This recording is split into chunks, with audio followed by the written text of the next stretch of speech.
Okay, well, welcome everyone. Happy Friday. Thank you for joining us this afternoon. My name is Sandy Ponce, and I am a regional admissions representative with the Office of Undergraduate Admissions. First off, congratulations. Being admitted to UC Santa Cruz is a tremendous achievement, and we're excited for each of you. We hope this time together today will help you learn more about UC Santa Cruz and some of our resources, so I'm happy you've joined us. Now that you are admitted, we know that you have some questions about what happens next, like how do you accept your offer and what are your housing options. So that's why we are here today. Before I review the agenda, I want to share that today's webinar is being recorded, and as an attendee, you will get a link to the recording, so don't worry if you miss something.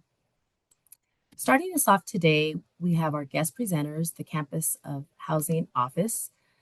They will cover all your housing options as admitted transfer students and definitely have planned some time for Q&A.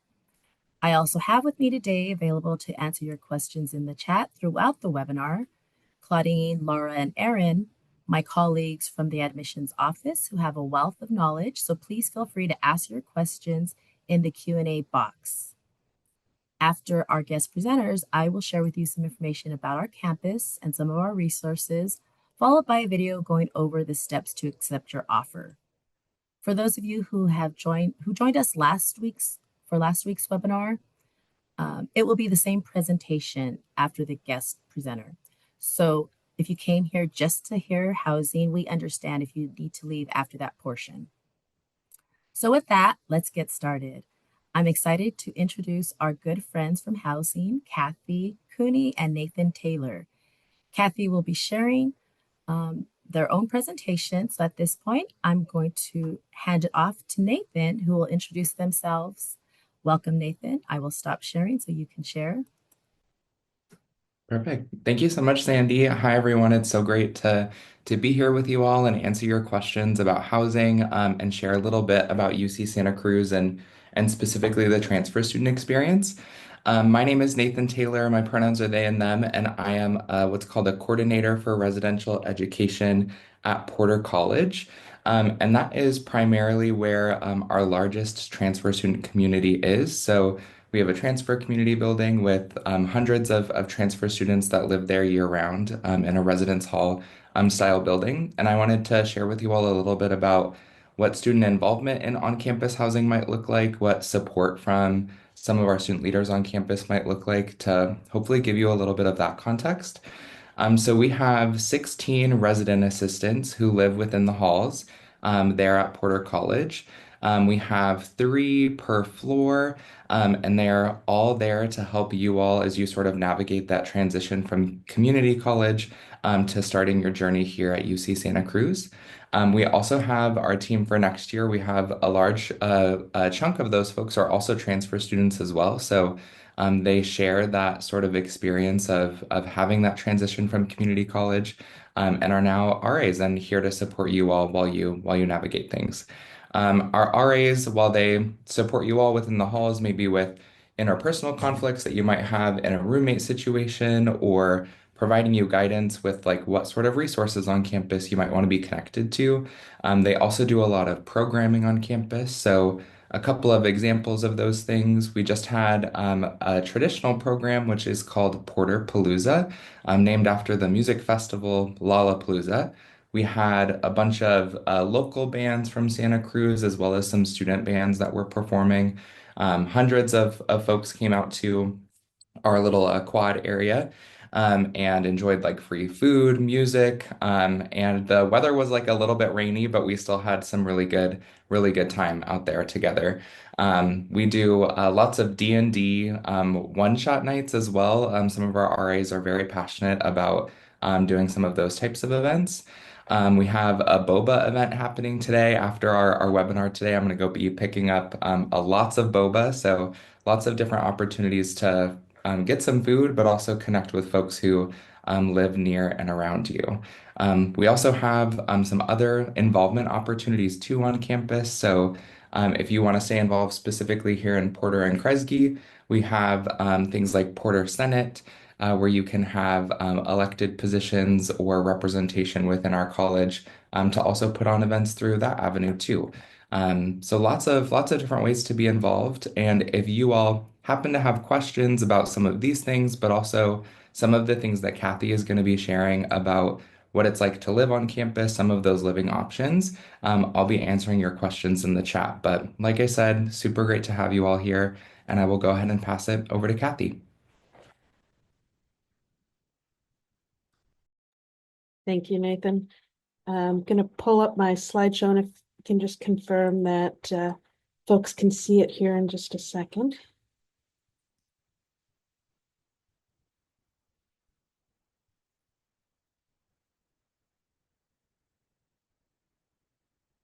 Can you see my slideshow?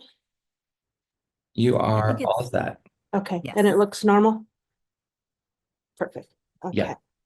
Well, thank you. Thank you to our awesome admissions colleagues for inviting Nathan and myself to be a part of today's Transfer Fridays. It's exciting to be here because one, want to say congratulations on your acceptance to UC Santa Cruz. You have all have different paths of being able to get to this point, and I just want to recognize and honor the different pathways that you've taken, the hard work that you've done to prep to be here, and we're really excited to welcome you into the fall. I know some of you have made the decision already to come to UC Santa Cruz, and some of you may still be gathering a little bit of information as you make your decisions. But regardless, congratulations on all your accomplishments. So now that you've been accepted to attend UC Santa Cruz, our biggest hope is that you accept the offer to join us in the fall. To do that, you'll need to complete your statement of intent to register by the assigned deadline. And that is coming up here in a few weeks. So once you do that, you will be able to also preference your interest in various colleges. And the colleges at UC Santa Cruz are small scale living and learning communities. There's 10 colleges, and it gives you a smaller community feel within the large research institution.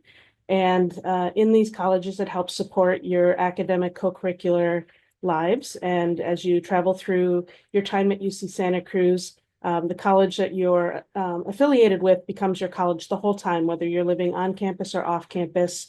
That's the place that you'll feel that connection, hopefully. So what is a college? Colleges have students from all kinds of diverse backgrounds and academic goals. Unlike some of our other colleges across the country that might also have this college model system, ours, you can have any major and still be affiliated with the college. Sometimes students might choose to select colleges that complement their academic interests and background or their major. Others might pick something that is widely different from their major in academic studies to give them opportunities that their classes might not be able to offer. Some may be because of the scholarship and research grants that are afforded by that specific college. But whatever you choose, you're going to find students of all majors and backgrounds as part of our college system. In each college, there's an academic and student life side to the college and community. Within your college, you're going to have academic advisors who are going to make sure that you are meeting the requirements to graduate. You will have the awesome opportunity to have two sets of advisors to make sure that you're traveling through your time here, achieving everything that you need to academically, and making sure you're managing all those requirements that they have for graduation. So your college will provide you a general advisor. Your academic advising through your major will make sure you're meeting your major requirements. The college may offer 2 credit classes or 5 credit classes that you can take to enhance your course loads, or it might be a topic that's of great interest to you. And then there's also the residential and student life side of our colleges. And Nathan talked a lot about the residential life support and involvement that you'd have if you live on campus. For folks living on and off campus, our student life, our programs and activities offices also support and provide opportunities in terms of activities, lectures, dances, craft fairs, collaborating with other offices and departments on campus, like our STARS office, our Services for Transfer and Reentry and Resilient students. So great ways to get involved in your community. When you're choosing a college, one of the things that I recommend is that you explore the web pages, look at the themes of the college, the sponsored opportunities that might exist, scholarships and grants that might be offered. This may help you if you're undecided about choosing a college, might give you a little bit more information. Some folks like the architecture and where it's located on campus. That might not necessarily have as much of an influence. Once I share some of the areas that our transfer students will live in, but explore and find one that really speaks to you and connects with you. Again, reminding the advising is at the college of your affiliation. And then also when you get to your commencement and graduation, you're going to graduate with the college. So your degree is actually confirmed by the college and not specifically by the campus, which is really unique to our experience here. So for those of you who are living on campus, I'll talk a little bit about off-campus towards the end of my presentation. But those of you who are interested in university housing, your housing application will be specific to transfer housing. So you won't be applying for your housing at your college of affiliation, but you'll apply to a transfer application. And then within that application, you'll have choices of locations. When you complete your application, this is how you reserve your housing space. And then once you are assigned a space within campus housing, then it becomes your contract or your lease. So first it's your application, then it becomes your lease. Your application will be made available to you shortly after you get your college affiliation, your SIR, and your college affiliation will come in that email that says, here's your affiliation, and then here's your housing application. Or if you're someone who's living off campus, here's your college of affiliation and more information. So as you're thinking about where you would like to live next year, before submitting your SIR, you'll need to determine if you would like on-campus university housing or if you plan to live off campus. If you're living on campus, you'll receive that application shortly afterwards. But if you are choosing to live off campus, one of the things that you might want to consider is if you have any questions about your wanting to live on campus, like you're not 100% sure that you want to live off campus or on campus, I would encourage you to say yes to university housing because that will initiate your housing guarantee. All transfer students have a 1-year housing guarantee, meaning that we will guarantee that you have a space in university housing. It doesn't guarantee a specific location or a specific room type, but it does say that it does mean that you will have housing. Sometimes students aren't sure, and if you decide later after you've said that you want to live off campus and then you apply for on-campus housing, you won't initiate that housing guarantee. So I always encourage folks, go ahead and say yes. It doesn't hurt you in any way. If you choose to live off campus, you just won't apply for on-campus housing. A couple things to initiate your housing guarantee. Indicate the preference for university housing, meet all application assignments and deadlines. So when you get your housing application, make sure you're submitting it by the deadline, and then maintain your active application and accept housing when it's assigned or offered to you. If you do those things, then you will have initiated your housing guarantee for your first year. So in terms of housing locations, we offer a variety of options to our transfer students. One that Nathan talked a little bit about is our transfer community at Porter. This was an intentional community that we started in, I think it was 2009, where we wanted to create a space where transfer students could live together and find commonality and experience. Although, each of us have our own roles and directions and places we've been. There's a commonality of being at community college and having that experience.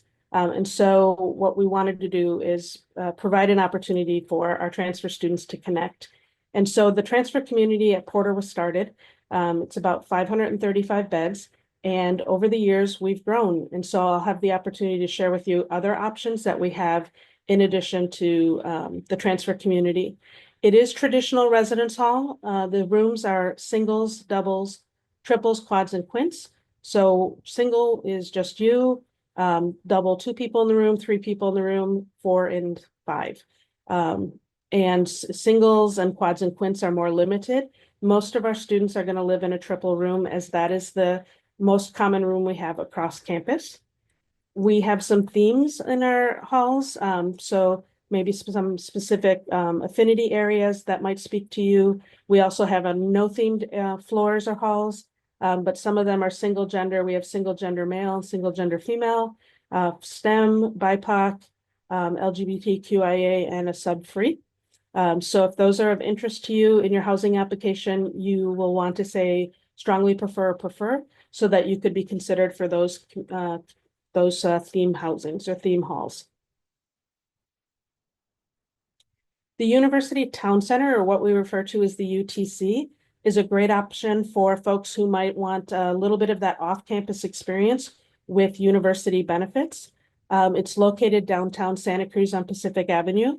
It's near where the Metro bus drops off and picks up students, which is super convenient to get up to campus. These are double and triple occupancy studio rooms, and you have your own private bath and a kitchenette. So a microwave, a little fridge, and a 2-burner stove. It does not require a meal plan like the transfer community at Porter does, but it also offers a large lounge, a computer study area, and in that large lounge, a kitchen for more formalized cooking. We also have the Village, which is located on the east side of campus in the lower quarry. This is a great opportunity if you're interested in the garden or the farm.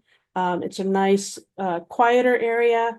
It's really builds a strong community, and also it's one of our most affordable options. There are in modular units, as you can see in the picture. There's 3 bathrooms. There's small double and single bedrooms, and there's no meal plan required. They also have a community kitchen, the laundry, TV common areas. So it's really a nice community that's built down at the Village. Redwood Grove is our apartment style opportunity for transfer students who might be 23 and older. And it also houses our trans inclusive housing for our continuing students and our new entering transfer students. It's apartment style, single and small double bedrooms. In your apartment, which are either a 5-person or 6-person apartment, you have a shared kitchen, living room, dining room, and bathroom. Again, no meal plan required. There are only a limited number of apartments, so the number of students that we're able to invite into the Redwood Grove may vary each year dependent upon how many students express interest. But we do ask that folks are 23 and older to apply for Redwood Grove. And then we have 2 transfer hubs. So transfer hubs are communities that are a little smaller than like our transfer community at Porter, which is 535 students. Stevenson College and Crown College are each hosting a transfer hub. And so that's a community of about 75 to 90 students located at Stevenson College and one at Crown College. Again, those will be a traditional style, residence hall style, and will have a meal plan requirement, but it's a nice opportunity to have a smaller community and to be located in 2 different colleges. And these are transfer hubs are another way that we can help support our growing interest for transfer housing on campus. And then the last on-campus option is for our folks that have families. And so we have family student housing. They are about 1,000 square foot, 2-bedroom apartments. They're unfurnished. So you would need to provide your own furniture. And there's a parking space per apartment, cable, Xfinity on campus, and internet services included. There's an on-site childcare and early education center, and it's year-round housing. We encourage you to seek out the website to get more information about the eligibility requirements, because it is a little different than our traditional undergrad housing that I spoke to in the last few slides. They are in in construction right now for building the new student family housing, which will be opening up in the next year and a half. So it's really exciting to see this new opportunity for our family students. Within housing, we also have campus-wide options. So you heard me speak a little bit to trans-inclusive housing being located at Redwood Grove. We also have two other campus-wide theme options. One is the International Living Center, which is located at College 9 Apartments, and then our African Black Caribbean or ABC themed housing, which there are different locations across campus. They're smaller communities. Each of these QR codes will take you to their webpage so you can learn more about them. All three will have a supplemental application where there's a couple additional questions that we ask so that we can learn more about your interest in the community, as well as helping us build the community. You don't need to fill out a large essay or long essay for those supplemental questions, but we do encourage you to just have thoughtful responses as you complete those supplemental apps. To access them, they're going to be in your housing application. They're going to ask you a question about campus-wide options, and if you say preferred or strongly preferred, that will take you to the supplemental application for that specific theme. So for those wondering what kind of furnishings, what's in my room, what can I expect in terms of a traditional residence hall room or the bedrooms, the apartments, and then also at the UTC or the University Town Center. All our bedrooms have extra long mattresses. They'll either have a wardrobe or a closet, a desk and chair per person. So even if you're in a triple, large triple, a quad, each of you will have your own desk and chair and a small desk drawer. Your closets or wardrobe will also have either a dresser or a drawers within the wardrobe. So all of your furniture will be provided. There really isn't a need to bring additional furniture, and you likely would not be able to actually fit additional furniture into the room. So we've provided those things for you. If you're living in an apartment, there's the full kitchen with refrigerator, stove, your dining tables and chairs, couches and tables. So again, you don't need to provide your own furniture. We've provided that for you. And then the University Town Center has that 2-burner stove and small fridge and table and chairs. So all your furnishings are provided for you. You just need to, bring your own personal belongings, your clothes, anything you want to have to decorate your room, things that are important to you, and we'll provide all the furnishings for you. So once you've applied for housing, within a few weeks after that, we're going to assign and make room assignments and assign your housing space. A housing coordinator, which is a person that's responsible for working with housing assignments, room changes. They answer a lot of questions that we have through our housing office. Each college has their own specific, or sister pair, 2 colleges have their own housing office. So the housing coordinator is a staff member there to help and answer your questions and support you. They're going to work with making the assignments, and assignments are going to be made based on the information you provide us in your housing application. So there's a questionnaire that asks kind of what we call lifestyle questions. Do you like to go to bed early? I'm super neat and I would like neat roommates. I want a real social room. So there's about 5 or 6 questions, and we encourage you to answer them truly how you feel, because that's how we're going to match up folks. We encourage, truly how you feel, not how you think someone would want you to be, but really how you are, so that we can match up the best folks for your room assignments.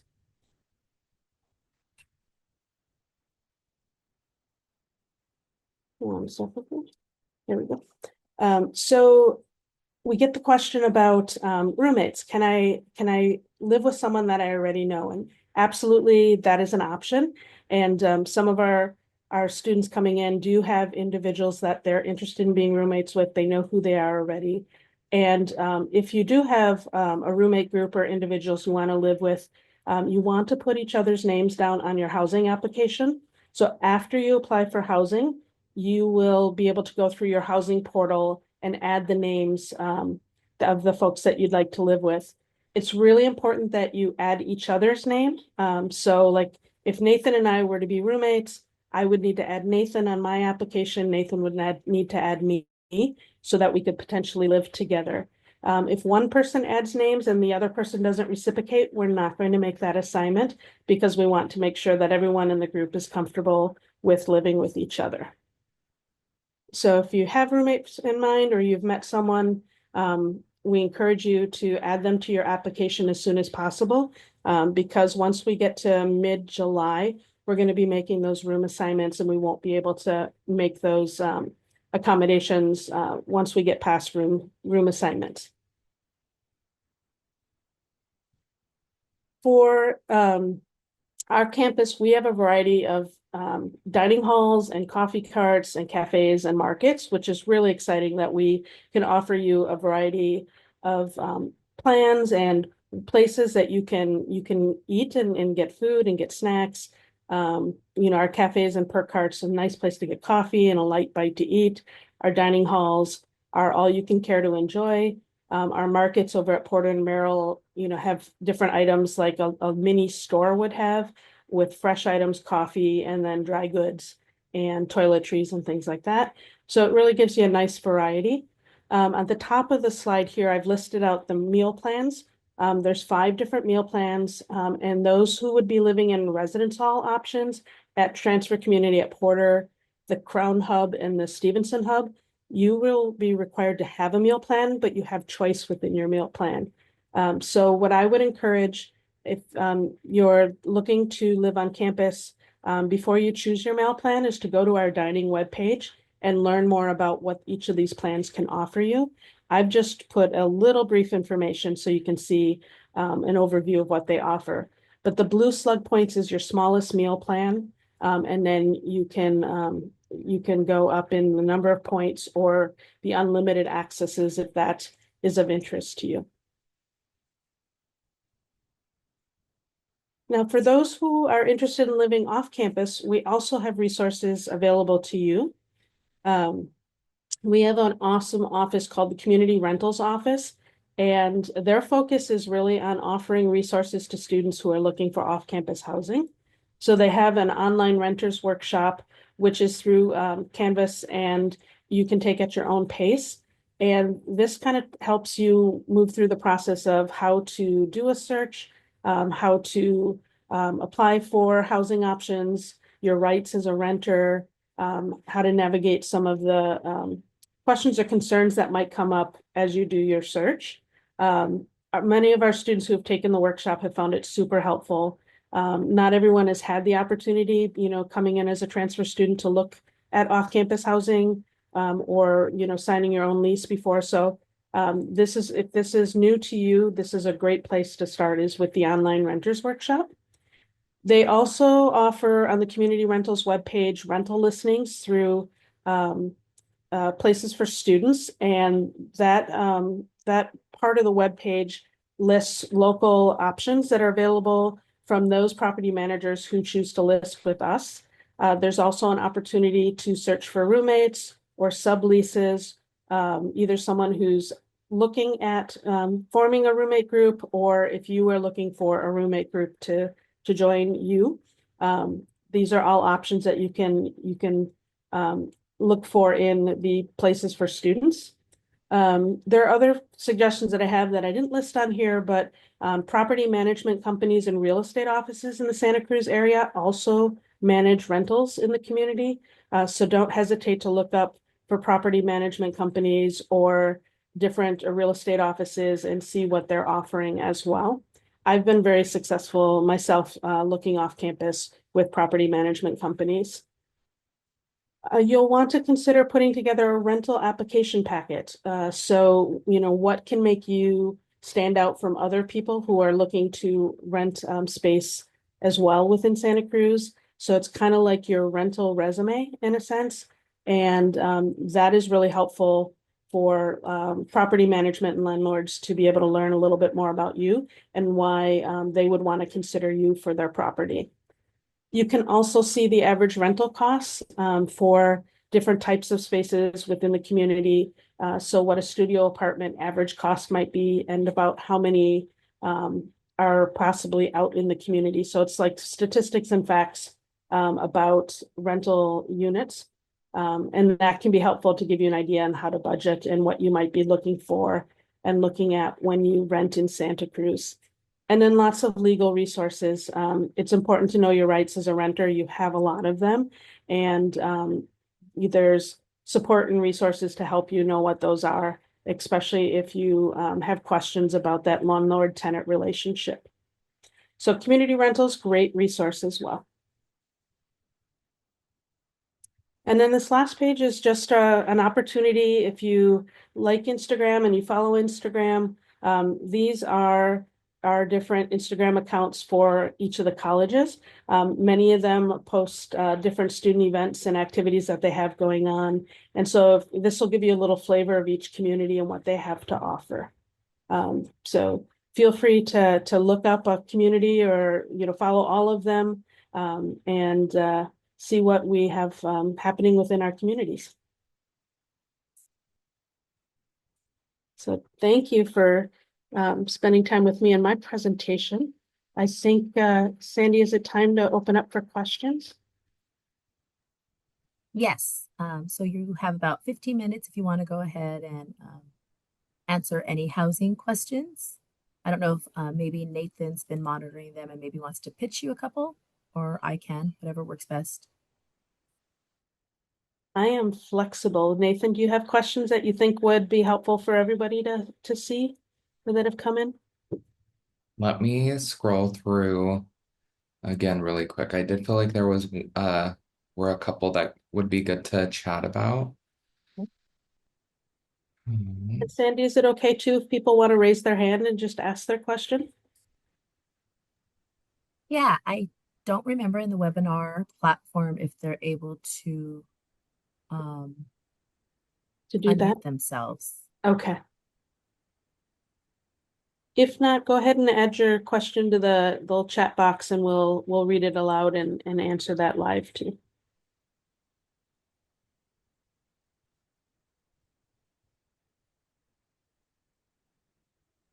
I see a question that just came in.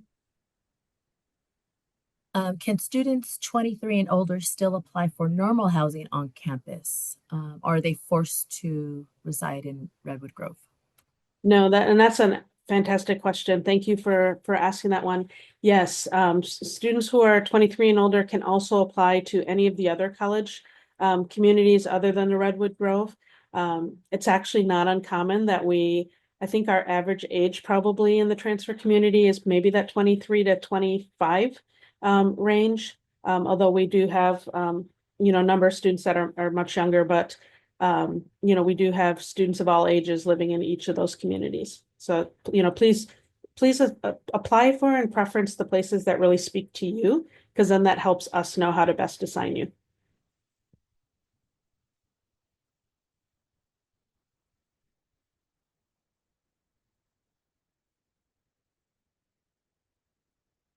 Let's see a question about the single rooms. Is it possible to get priority for a single room as a transfer student? There isn't priority for a single room for transfer students. But what you can do is preference that in your room options. So in your application, you may select transfer community, and then you're going to be able to preference like single room, double room, triple room, and so on. What I do encourage folks to consider is being flexible with your options, because that will allow us to be able to assign you and not necessarily have you be on a housing wait list for a certain type of room. So sometimes students will indicate that they will only accept a residence hall single, and that is limited in the numbers that we have to offer. And so we may make you an alternative offer, or you may be on a wait list for a while to see if a single room actually opens up. So this is where I encourage folks, give us a few options so we can try and best match you. Because the single room won't necessarily be a large quantity of space within our communities. I see a good one. It was about co-ed floors. Mhm. I just moved. Are the shower facilities co-ed or the bathrooms or both? Sure. Um, our bathrooms, if they're not a single gender specific, they are going to be all gender, and so they would be co-ed. The showers and the toilets are have all they're separate in their own partitions. So it's not like sometimes you think of a common um, bathroom in your locker room, et cetera, that might not have had that privacy. That's not how our bathrooms are set up. But they do have the showers, the toilets, and the sinks all within the same space, and they would be of all genders. Another question I see, are there rules or limitations in terms of visitors? That's a fantastic question. Um, there's really no rules specifically about guests and visitors. What one of the things we ask is that if you are going to have guests and visitors and they're going to stay with you, please talk to your roommates about your guest and visitor staying, making sure that you're all aware and comfortable with folks staying. Um, you can come and go however, whenever you wish to come and go. So there's no times in which the door is locked. There's no curfew. There's no limitations on that. At the beginning of the year, your RA or your resident assistant will have the opportunity to help facilitate a living agreement, and that will help guide some of those conversations around guests and how you want to use the room, how you want to share or not share items. So that'll help facilitate the conversation if that's not something you feel comfortable having on your own when you first come to campus. But we do encourage and welcome guests. I have another question that I think is a good one that a lot of transfer students may be thinking about. So it says, let's say I attend UC Santa Cruz for 2 years or maybe even three. Am I allowed to stay on campus housing after that year? I'm a little confused. Yes. Um, After your first year, so your first year you have a guarantee, and then after that you won't have a housing guarantee. So we can't guarantee you a bed space, but you can participate in the room selection process to be able to live on campus. So you would apply in usually around February. You would apply for housing for the next year. You would go through the room selection process, which in which folks have the opportunity to select a room or maybe on a wait list for a specific type of room. So you'll go through our traditional process that continuing students will then go through after their first year. So we'll assign you the first year, and then after that, you're playing your own role in choosing space for the majority of our students. Another question I saw or a theme was students asking as transfers, since the transfer community is at Porter, if they have to affiliate with Porter, which I know the answer, but maybe if you wanted to share a little more about that. Sure. You do not. Actually, we have students of all affiliations at Porter.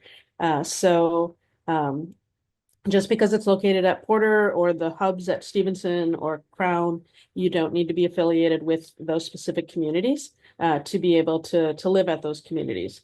Some people want to, but it's not necessary. Great. And I see some questions in regards to parking. Um, so one question I see right now is in regards to if a student is living in campus housing, does that mean they're eligible for a parking permit? That is a fantastic question. I'm not a parking expert. So what I do is I usually like to refer people to the the TAPS, Transportation and Parking Services webpage, just because if things change, I wouldn't want to give you incorrect information or old information. But our on-campus students do have the ability to apply uh, for parking permits. Sometimes it fills up quickly depending on what it is that where you're interested in parking. So there may be also wait lists. So what I would recommend is looking at the TAPS website once your SIR date has passed. Look at the website and then see what the application period might look like. What's their time frame, and watch that and apply as soon as you can. The website will also list out the prices of each lot and where those lots are located, just so that you have an idea of what the expenses may be for parking. Some students do bring cars, but they will park off campus, and some of our local churches not far from campus may sell students parking passes.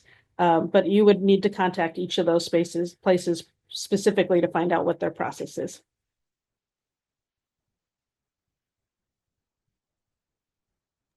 What about the washing machine situation? I did hear you mention washing machines, um, but I don't know if it may differ by community. They'll differ by community, but every community will have washers and dryers available to our students. So like in UTC, I believe they have them on each of the floors, which is really convenient. At Transfer Community, they're in the basement of the Porter B building, which is right across the quad. So most people live in Porter A building, some in B building, but it'll be in the basement of B building. Redwood Grove has a um, central laundry room as well as the village. So it really differs by each community of living. And I do see a lot of questions in regards to your financial aid offer and how that relates to covering housing costs. And I just want to remind you all, we are not experts in financial aid. So we would encourage you to connect with the financial aid office if you have questions understanding your packet and the types of aid you received and how that would work towards your housing cost. So I don't want you to think we're ignoring your questions. It's just we're not the experts. So each situation is going to be different. Okay, let's see. I guess another question I see right here is if you're a fourth year student, let's say, are those students who are not, let's say, newly admitted transfer students, how common is it for continuing students, upper division students to be living on campus? We have students that have lived on campus their whole time. Some folks, want that on-campus experience a couple of years, and then they want to have that off-campus experience. So, we have students in both that have spent half their career on campus and then off campus. Some who've been able to spend their whole time on campus. So that wouldn't be completely unusual. It's just as you go through the room selection process, the options that are available to you and your interests.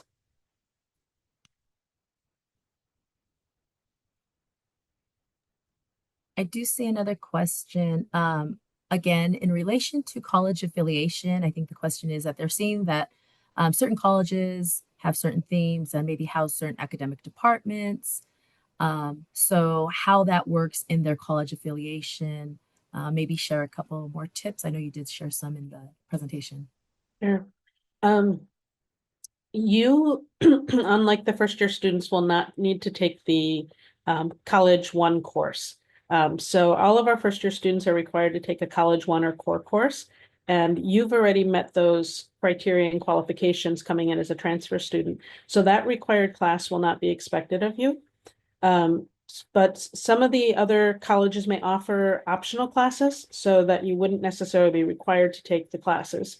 There's one, if I can put a plug in for a class, I know my colleagues would greatly appreciate it. It's Kresge 1 or 25, Kresge 25, I believe. And it's just sponsored by Kresge College. It's not required of Kresge affiliates. Everybody is welcome to apply for, just to choose it in your options. But what it is it's a class specifically for transfers and helping transfers adjust and get connected to the campus and navigating, moving into a four-year research university. So I strongly encourage it. I've only heard amazing things about it. And if you haven't connected with the STARS office, I really encourage you to do so, especially in your first quarter. A lot of great resources for our transfer students there. And as a reminder, STARS will be our guest for next week's Transfer Friday webinar. So just a little plug for that. Here's a fun one. Does each college have a gym? Each college does not have a gym, but we have a beautiful gym on the east side of campus with our recreational and physical education area, sometimes referred to as OPERS, overlooks the bay. I just walked past it a couple weekends ago, and was just impressed. I don't spend a lot of time in that area, so it was very awe-inspiring to me. So if you are someone who likes to work out in the gym, I think that you'll be very pleased with the view and the options there. Great. And correction, stars will be with us for our last session. Next week is TPP. Um, Now, I know you will be supporting our event tomorrow. So there is a question if this will be the same presentation, or should students plan to attend that session if they are going to be at the event tomorrow?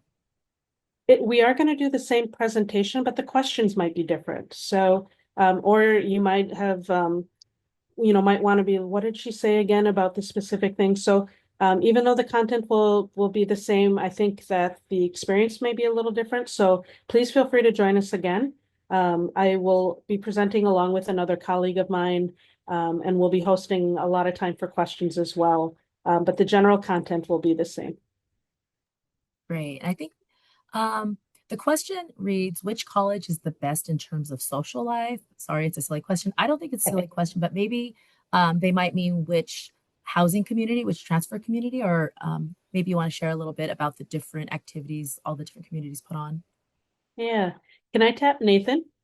Nathan, can I ask you to jump on that one? Yes, and I was typing away, so I might need you to restate the question for me. Sure. The question read, let me pull it up. Oops. Which college is the best in terms of social life? Which I'm not sure if they meant college or maybe transfer community. Yeah.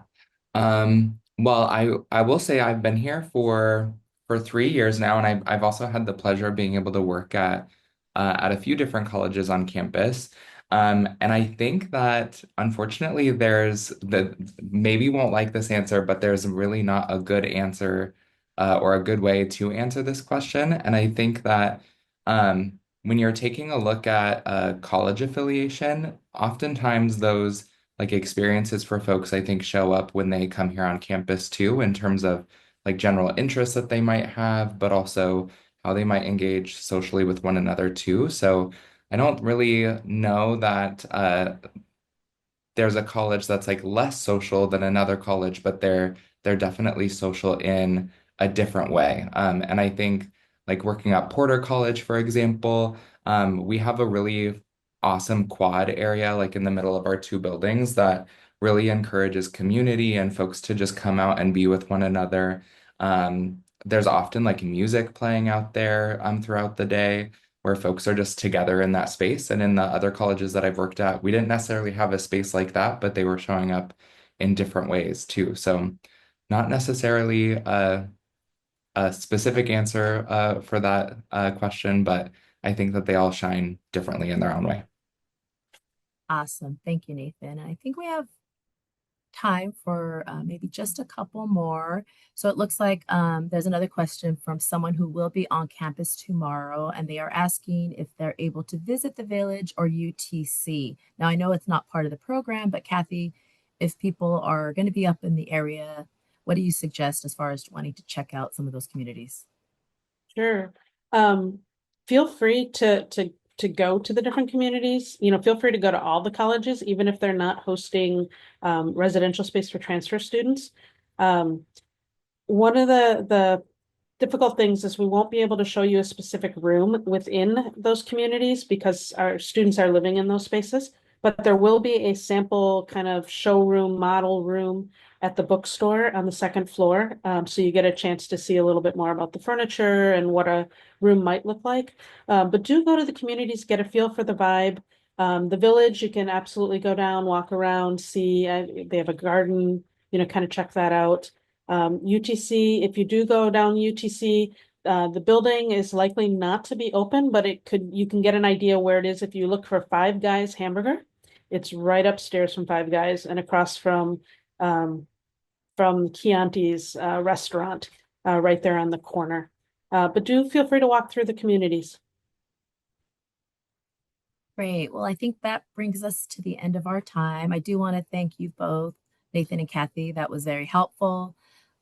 Remember, you can continue to ask your questions in the chat. I don't know how long each of you will stay on, but we will now continue with the admissions presentation and our Admissions chatters will be available to continue to answer your questions broadly, not just in reference to housing. But thank you both.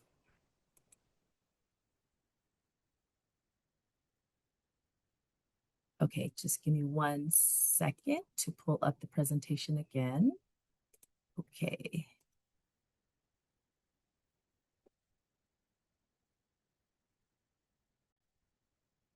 Okay, great. If I could just get confirmation from a staff member, are you seeing the slide or presenter view? We're seeing the slide. Thanks, Sandy. Perfect. Okay. So now I'm going to get started, as I mentioned, to go over the next steps in accepting your offer. But before I do that, I do want to share a little bit about our campus for those of you who haven't had a chance to visit us. We are located off the Central Coast, nestled in the Redwood Forest with a panoramic view of the Monterey Bay. Santa Cruz truly is an amazing place to study and live. We are the closest UC to Silicon Valley. It's only 40 minutes north, and we're about an hour and a half south of San Francisco and about 5 hours north of the LA area. As a campus community, we value social justice and environmental stewardship. Our students have access to world-class faculty, and unlike many research universities, UC Santa Cruz provides exceptional hands-on research opportunities for undergraduates, allowing students to contribute to real-world projects that shape industry, impact communities, and drive innovation. I also just want to remind you and put another plug in for our event tomorrow, our Transfer Banana Slug Day, which will be on campus from 9 to 3. It's a great opportunity to see the campus and connect with some of our faculty that will be there, resource centers, and student groups. So we'd love for you to join us if you can. Okay. As a community, we want to ensure that all of our students feel supported so that you can be successful. That support can come from a variety of groups and offices. We have academic tutoring, as well as advisors for your major to support your academic needs. We also have a disability resource center that can assist you with your special accommodations, as well as an EOP office that supports our first generation students. Our transfer students are an important part to our community. So as mentioned, we do have a dedicated office, which is STARS, Services for Transfer, Reentry, and Resilience Scholars, that has numerous programs and services to support your transition if you may be coming from a semester, transitioning to the quarter system, and other needs that are very specific to our transfer students. At UC Santa Cruz, there's always something happening outside the classroom. In addition to exploring outdoors with friends, you can choose from hundreds of student clubs and organizations that match your interest. Whether it's a cultural identity-based group, academic or professional organization, or student government, there's a place for everyone. We also have Division III club and recreational sports, and we have many identity and cultural resource centers that include African American Resource Cultural Center, American Indian Resource Center, the Asian American and Pacific Islander Resource Center, the Chicano Latino Resource Center, the Lino Cantu Queer Center, and the Women's Center. All of these resource centers offer different workshops, cultural events, meetings, and study space, and just general support for you to thrive on our campus. We just heard a great presentation from our housing office about transfer housing. So we put this slide up on the screen just for you. If you needed to take a picture just to remember all of the community names, feel free to do that. I do also want to remind you, you will have an opportunity to accept your on-campus one-year housing guarantee as part of the SIR process. So that is going to be the first step in securing that guarantee. And then after the SIR has been submitted, the housing office will send you important information with their dates and deadlines. Now I'm going to play a short video that will outline the next steps of the admissions process of accepting your offer. Some of you may have already SIR'd and others may still be undecided, but I think this video still has a lot of important dates and information that you may still find helpful.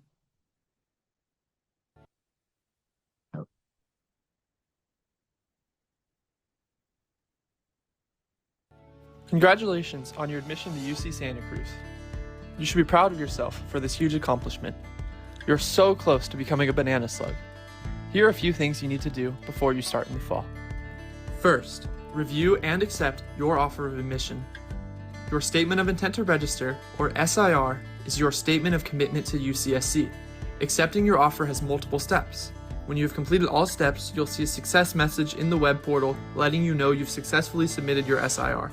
You must complete all acceptance steps in the portal by 11:59 p.m. on May 1st for freshmen and June 1st for transfer students. If you decide to attend UC Santa Cruz, submit your SIR as soon as possible in case you encounter any connection issues. Second, meet all conditions of admission. These are the criteria you need to meet to keep your admissions offer. This includes meeting your GPA requirement, submitting your official transcripts, and more. Find your conditions of admission in your portal under the application status link. If you think you might not meet the conditions of admission, reach out to the admissions office ASAP. Here are some important deadlines you should know. All official transcripts are due to our office on July 1st. We request all of the transcripts that you self-reported on your UC application. These transcripts must include your graduation date and be sent directly from your institution to be considered official. Contact your high school or community college and tell them you want to send your official transcript directly to UC Santa Cruz. If your transcript is sent via physical mail, make sure your documents are postmarked no later than July 1st. All official test scores must be reported or received by July 15th. If you self-reported AP exams on your UC application, contact College Board, the organization that administers these exams, and have them send your results to our office. Our campus has a 1-year housing guarantee for new incoming students. In order to be eligible for this guarantee, you must meet all of the housing deadlines. Third, check my.ucsc.edu and your to-do list regularly throughout the summer. This is where the university will list documents or information that's required from you. Once your transcripts and test scores are sent, confirm that our office has received the records too. In the student portal, when a document is required, it will say required, and if it's received, it will say completed. Documents may take a few weeks to process, so incomplete actions may appear in red even after your documents are received by our office. Continue to check the portal for updates and make sure your record reflects what's been sent to our office on your behalf. Fourth, Slug Orientation and Summer Edge. Slug Orientation is an academic program of online courses for all new students that ensures that you start strong from day one. You must complete Slug Orientation over the summer to receive an enrollment appointment, which is your time window to select your academic courses. So, in order to get into all your courses this fall, you must successfully complete orientation. Visit orientation.ucsc.edu to learn more. Summer Edge is an exciting opportunity for all new slugs to transition to our world-class research institution. You'll get a head start on degree requirements while experiencing a rigorous academic environment with dedicated faculty and small classes. You'll take a minimum of 7 credits, but can take up to 15 credits. With the UC Santa Cruz Pay for 10 Only program, if you take more than 10 units, you'll still only pay for 10. You'll also live in residence halls, make connections, and learn how to navigate campus life. Learn more on their website, summer.ucsc.edu. Fifth, Move-In and Welcome Week. Welcome Week is filled with important activities and sessions designed for new students living on and off campus. Welcome Week begins on your college's move-in date, which will be in mid-September. Visit the UCSC housing website at housing.ucsc.edu to see your college's move-in date once you're assigned to a residential college in early summer. You'll also be sent an email in your UCSC email inviting you to download the UCSC College's mobile app, which will provide you with the full Welcome Week schedule, including mandatory sessions. If you've already submitted your statement of intent to register at our campus, we can't wait to see you in the fall. And if you're still in the process of finalizing your decision, don't worry, you have until June 1st. See you soon, slugs!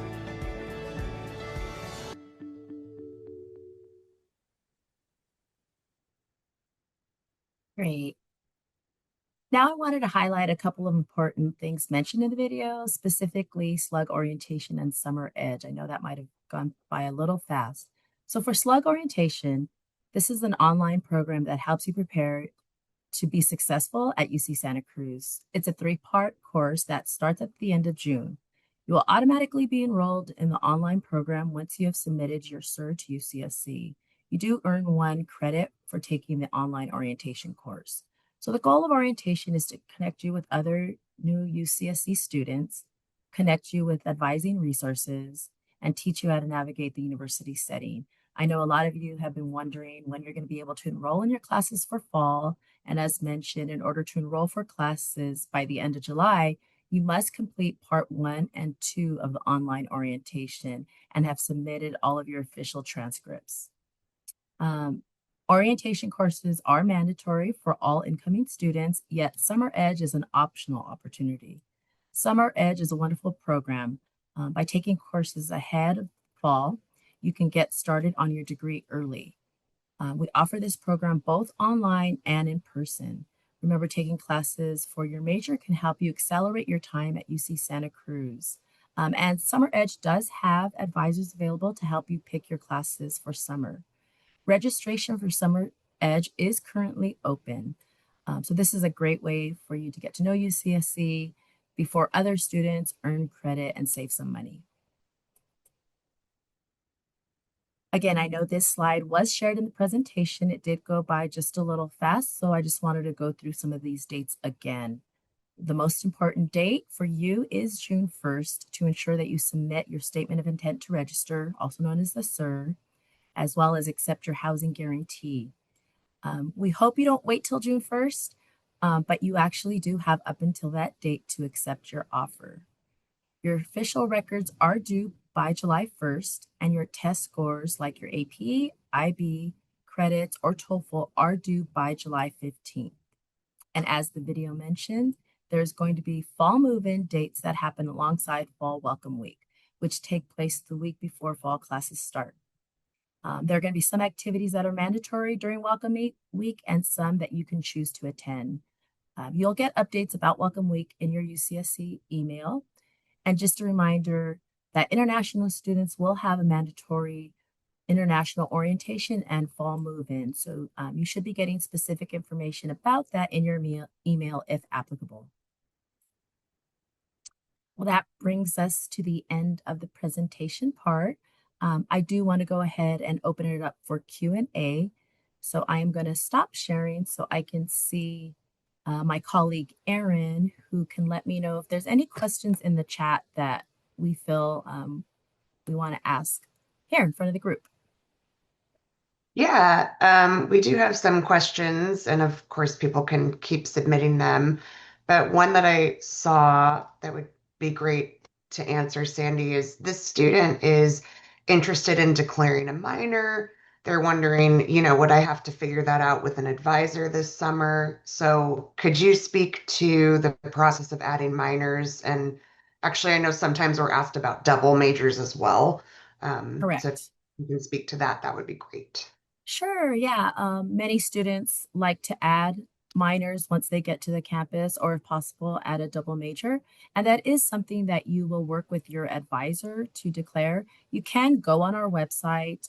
Maybe one of my chatters can drop the link in the chat that lists all of our minors, because not every program has minors. So I encourage you first to check out to ensure there's a minor available for the area you're interested in.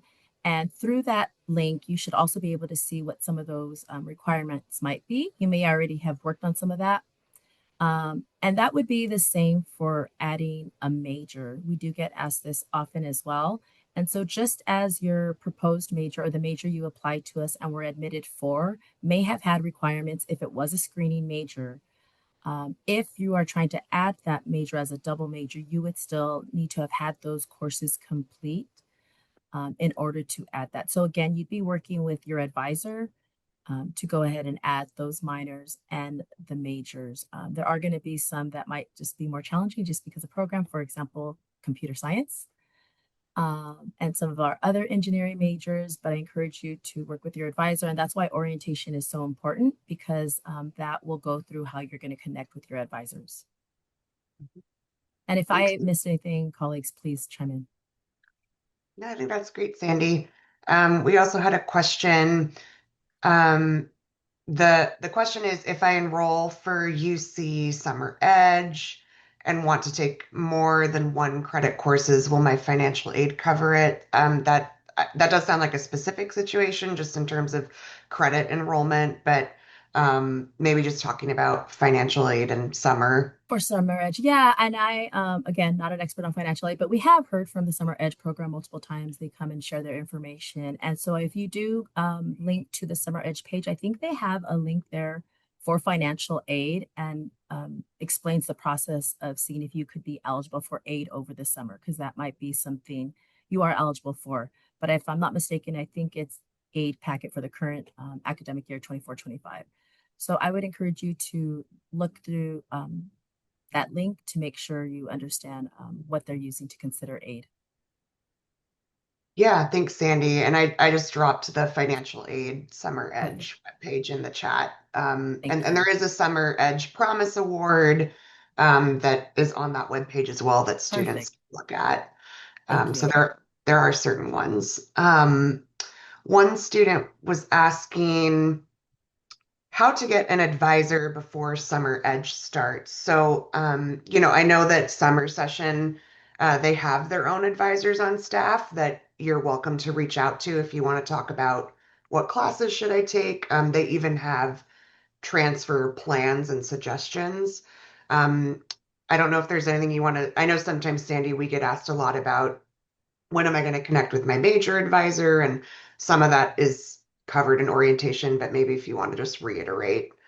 Sure. Yeah. Actually, that's a really common question. I know in a lot of my student one-on-one appointments, and I usually start by sharing it varies from department to department because just depends on their resources as far as staffing, if they're able to start working with prospective students. Typically, though, they encourage you to wait to the orientation process because if there's anything, for example, that you need to take in that fall quarter when you start, because let's say your major did not have an intro course that was transferable. I'm not thinking of film. They do require that students take that intro course that first fall or if possible over the summer. So during that orientation process, when you connect with your advisor, they typically reach out to let you know if there's something that you do need to plan to take. Um, but as far as reaching out at this point prior to summer, I always remind students that our students are still completing their spring term. It does not end till mid-June. So a lot of times they are working with current students. But all of their information is listed on each of the websites. It's your prerogative to reach out. You're welcome to. I just always caution, I don't know what the response is. It can vary from department to department, but most definitely summer is going to be the time when you can connect with them. Now, there is a lot of resources online that they have listed as far as plans that I encourage students to check out. I know that's sometimes where the questions start as far as understanding what exactly in that plan you need, but at least that gives you a little sneak peek as to what you might be expected to take within that first year. And then Erin, please chime in if I forgot anything. No, you're doing great, Sandy. There are some open questions about housing that I see Kathy is jumping on. So maybe while we're waiting for some more questions, and I'll also look at some of the ones that have been answered. Are there any, things you can think of, Sandy, like good reminders for students at this point in the process where they have an admit offer and, Yeah. I know one of the things I get asked about, and I know sometimes students feel uncomfortable talking about, is grade issues at this point, right?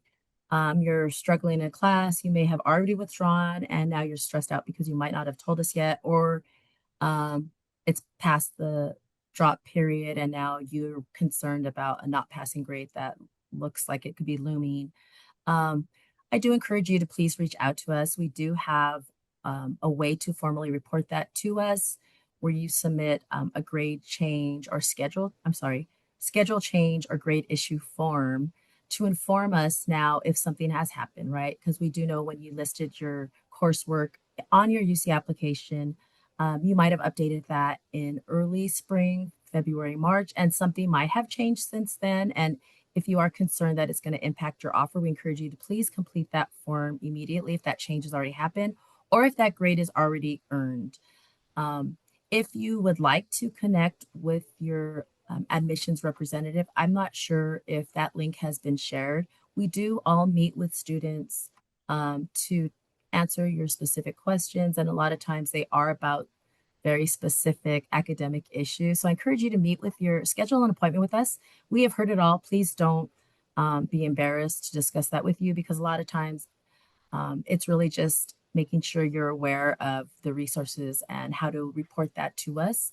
And hopefully if it doesn't impact, your major, it doesn't impact requirements, it's likely not to impact your admissions offer. But again, that's going to be case by case. And without us knowing, without us getting that information, we can't review that. So you don't want us to find out when we receive your transcript over the summer that you did not pass a class in spring, especially something that was needed for your major. So please, I encourage you again, don't be embarrassed. Reach out to us, ask us for assistance, or submit that form if you're ready to. That is a great reminder, Sandy, and I agree. Yeah, reach out to us sooner rather than later. That is always helpful for everybody. A couple of questions around the online orientation. So the first one is the student saying, maybe I'm confused. After completing online orientation, is that when we're informed who and when to meet with our advisor? So I think there's a question around the timing of the orientation class and like when things happen at which point. Right. Yeah. And it is a little confusing, I think, if you aren't familiar with that process. So our campus was one of the first campuses that actually had transitioned to a online orientation. So this was prior to COVID. And I think orientation office felt like there was so much information to share with students. It was so hard to do that with one day on campus. So they created this module. So they gave students information in pieces. And as you know, it's a 3-part module, one that you complete in June, one you complete in July, and one you complete in August. So the information you get in June is going to be more general about resources. And knowing that registration does start at the end of July, they dedicated the module in July to giving you that information about how you're connecting with advisors and other information that you might need. So the sooner you get on the module, because they are asynchronous, so you can complete that as soon as it's available, the sooner you have a chance to figure out how to connect with your advisor. And then there'll be one more module in August. So the orientation office is available if you do have questions specifically about orientation that maybe we haven't covered here. I know sometimes students ask, I'm going to be traveling, when can I take it? So it is at your own, I don't want to say leisure, but each one can complete that separately. So again, as soon as it comes out, it's available to be completed. I encourage you to do that so then you can be ready to pick your classes. Yeah, thank you, Sandy. And I'm actually dropping a link in the chat to that summer orientation and just want to point out that that webpage has a lot of steps for starting in the fall, but it does show a short breakdown of those orientation class segments that Sandy outlined of June, July, August. So you can see when those modules are available. And of course, completing parts 1 and 2 is going to be crucial to getting an enrollment time and appointment. So there is kind of that element to it. But again, you have most of July to really dive into that material. So. Thank you, Erin. So it looks like it does bring us to the end of our webinar. I do want to thank all of my staff chatters who've been typing away, answering all the questions, Erin for assisting me to facilitate this webinar, and of course, our guest presenters, Kathy and Nathan. I want to thank you all for attending. Hopefully, those of you who are in the area tomorrow will get a chance to visit the campus. And remember, we do have 2 more Transfer Friday webinars. Next Friday is our transfer preparation program, and then following Friday will be our STARS program. So you're welcome to register for those as well and sit in on the first portion of those webinars, because the second portion is the presentation that you just saw. But thank you again for attending, and have a great weekend, everyone.